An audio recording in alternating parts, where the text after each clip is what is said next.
Hey guys, Baradus here, and welcome back to Magic World, Thaumcraft 4. So, last episode we got our thermometer, made our research table and our arcane work table and a few other bits and pieces, and we started doing our research on, well, as you can see here, on all the different items. So, I'll show you our research points now. We've got an absolute heap of them. Yeah, heaps now. So I spent better part of yesterday actually, because it was a bit of a day off, just running around learning everything I could. Elko gave me a bit of a hand because he'd already done it all, and I've pretty much got everything unlocked now. So you see I can hold shift and see the components for, I think I've got everything, every item in my inventory. I also got some research notes. We've got Greatwood Wand Core, Wand Foci, Gold Wand Caps, Magic Tallow, and Thaumium. So that's cool. I also, we did a bit of, not really spelunking, we just went and explored. We found a couple of Thaumcraft dungeons, a couple of villages, and an area I need to go show you guys. I might do it right now actually, but we'll go look at that in a minute. Got some knowledge fragments. We ended up splitting all the fragments and that we found between us, so got plenty of extra saddles and some name tags, some more horse armor. We've got 4, I think, copies of 13 now. Yeah, I've got 3 here and I gave 1 to Elko. And 2 copies of Cat, so plenty of music discs, but they're all the same kind. So yeah, I'm able to research, or able to examine everything now. So I pretty well unlocked that, and... oh, hello, what are these? These are new. I made this path, but...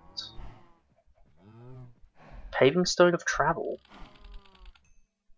Cool.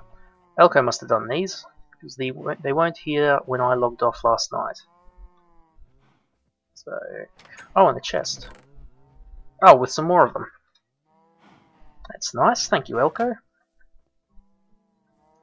So we'll go have a look at the he's talking to me at the moment. Oh, do they work like... yes, they work like the old Traveller's Paving Stones. Nice. Anyway, I got my little donkey, so I can jump out of there. Yeah, so we're going to go look at the, I guess, special area, I'd call it, that we discovered yesterday. So this is Elko's base here, which, oh, he's upgraded it with stone brick.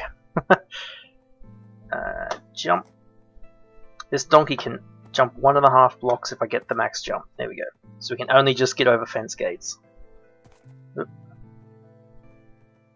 Yeah, okay. So it's actually just over here, so it's really close to us, so... and it's really cool. I didn't know... well, I knew about the taint was added back in, but I didn't know it would look like this. So I think it's just over this ledge. Yeah, it is actually just around the corner here. Get our donkey over here. Hopefully I don't get stuck on any trees. Okay, down here. Over, yeah, here we go. Yep, there we go, okay. Oh, wow. So when we first got here, this area hadn't been loaded. So it was just a, is that something? Taint Swarm. Oop, I lost it. Oh, it's attacking me.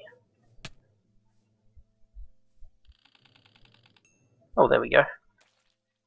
Yeah, when we first got here, the ground was purple, but there wasn't any of these, you can see, tainted soil. It was all just sort of purple with a bit of fibrous taint around, which I think is it. Yeah, that stuff there. but it's actually gotten much worse now. Like, yeah, look at that. Oh, oh, oh, shoot. I guess those things can attack me. They actually hurt a lot too.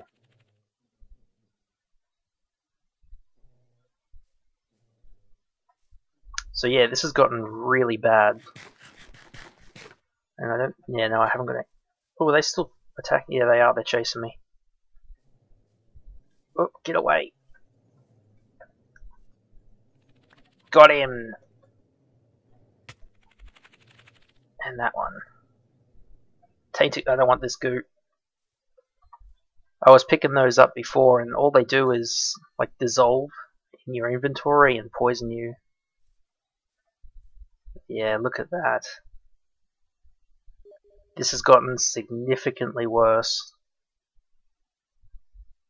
And oh, I don't know what that purple puddle looking stuff is. That's new. Those tentacles are funny. I watched some of them fighting zombies. Yeah, I'm getting flux taint just by being here. What are these? Oh, they're just grass blocks. That looks like puddles of goo, though. If I can just drop my water there. Can I pick this up? No. Okay, well, don't want to fall down to the ravine. Yeah, this is very, very troubling. And actually, that is spreading. I don't think it was up on that ledge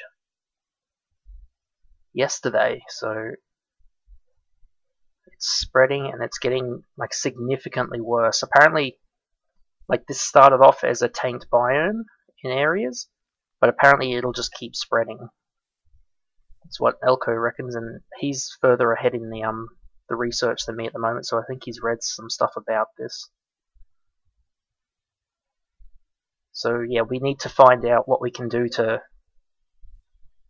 either cure it or, you know, at least contain it so that we can try and stop it, because if it keeps spreading at this rate, it's going to wipe out the map pretty quickly. Yeah. Alright. Just wanted to show you guys that. It's terrifying actually. Look at it, you can see it. You can see the trees turning into this taint blocks as we're standing here. So yeah, that's pretty frightening. So I'm gonna, see, it's getting to night and I've got no armor, so I don't want to get caught out here fighting. You can see I've only got 2 levels. I had 30 something and was going to make an enchanted pick to go with my sword, but I died. So yeah. Alright, I'm gonna run back to base and we can get on with what we were gonna do today. Alright guys, we're back at the base. So I was just talking to Elko on Steam, and he said some of those cobble blocks you might have seen out in the taint area, apparently he placed them either today or last night, and that was the outer edge of the taint area when he did that, so he's already starting to try and measure how far it's spreading and how fast, so hopefully he'll be able to get back to me a bit later and let me know how fast it's actually spreading. But anyway, so today, so what I wanted to do before this episode was get the rest of that, or get the rest of my research points and try and unlock everything I could. So I think I've pretty much got everything unlocked now, and we've got lots of points, so we should be in a good position to start getting into our research. So let's see. So I've done the exploration part now. Did lots of that yesterday. So the scribing tools and paper actually worked. I showed you those in that chest. Those were what I got from just while I was examining things. So let's see, we're up to part 2. No, we've done part 2. That's another part of the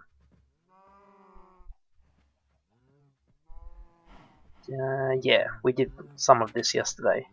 So we're up to part 3, actually researching aspects.